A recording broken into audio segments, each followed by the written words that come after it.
It was May of 2007, and I was sick to the gills of the Oregon rain and cold.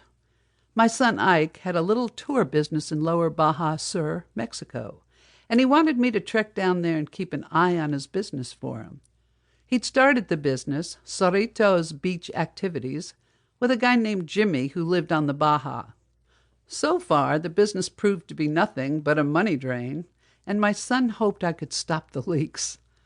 The trip offered sun, surf, lazy days on the sand, and a chance to mend the frayed edges of my relationship with my son.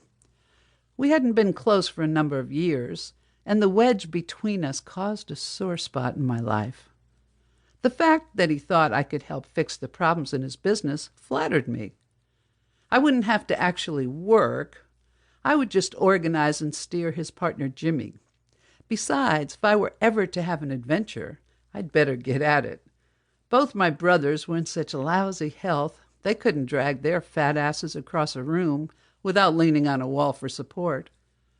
After working in a karaoke bar for many years, I'd started to dream in Western music, and my right hip ached most nights until I'd as soon smack the customers over the head with a bottle of Grey Goose as pour them another drink.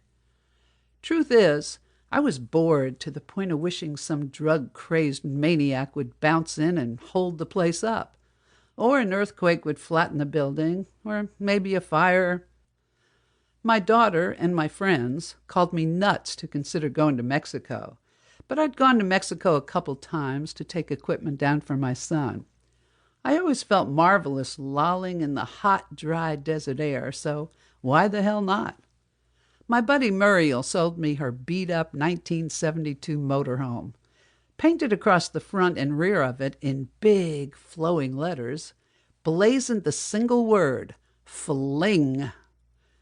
The one bold word set the tone for my adventure. Fling was an ugly duckling of a motorhome, just what I wanted to take to Mexico, where shiny new vehicles posed as targets for bandits to rob, police looking to write high-dollar tickets, and Mexican tricksters ramming with their cars to collect big U.S. insurance bucks. Yes, Fling looked perfect with a rusted, peeling white paint. Next, I'd need something to drive when I got to Baja. My niece Missy, who would be sharing the driving down to Mexico with me, sold me a 1995 jet blue Saturn sedan. I could rent a car in Baja, but the cost would send my credit card into shock. Besides, I wanted a second vehicle along on the trip in case the motorhome crapped out in the middle of Buzzard Flats, where you can not only fry an egg on a rock, you can cook the whole damn chicken.